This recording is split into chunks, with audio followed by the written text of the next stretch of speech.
It's like I'm taking a knife, I'm doing like a front raise with a dumbbell, and I'm cutting you in half, like that. And that would make the sagittal plane, right? So that'll be like me going like this in this position, right? Now, the frontal plane looks like I'm cutting myself front and back. Like the lat pull down was a sword, where I went like this, and I kept going, it would cut me like that, right? Or abduction, like Jack Lane, again, working the sideboard here, and cutting back here, dance, take your overhand, right? Anything like this.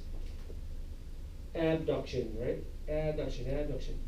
And then the transverse plane is anything that's cutting you top and bottom, which looks like the bench press. If your barbell was a sword, and you went to do a bench press, it would cut you top and bottom.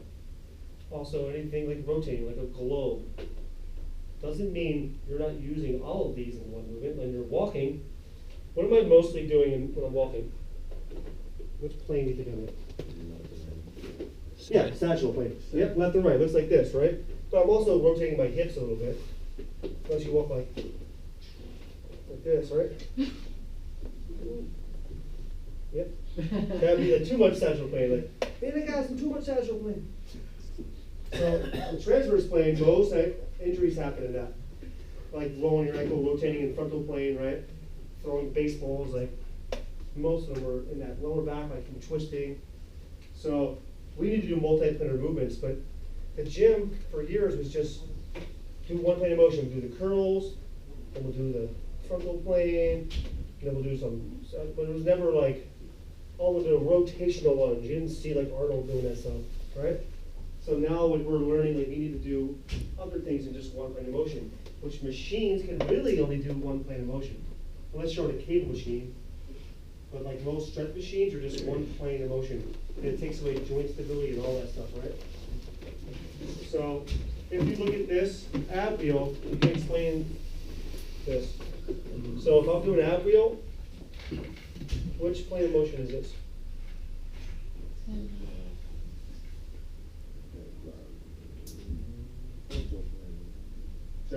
Sagittal plane. There we go. That's what I meant to say. The sagittal plane, it looks just like this, so like me walking. See that? And it has to go through an axis. This is the frontal axis. This frontal, it looks like the frontal plane, like this is the bar for a lat pull down, but it's not moving. So the only way to pivot around it is this. I can't make this go in the frontal or sagittal plane. It's not going to turn. Very little, right? Very little. Just like this. So if I want to go to the frontal plane, which way should I turn these payments? Like that? That way? What do you think? That way. Yeah. There you go. Yeah, that way. It's going to pivot like this through my belly, and there's only one way this is going to turn. Oh. See what I mean?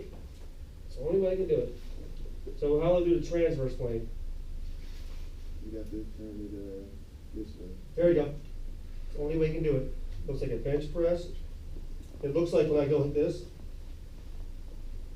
that's the transverse plane. It's from this position. Don't get confused, my arm's out in front. Like, how's it cut you top and bottom? It's from here.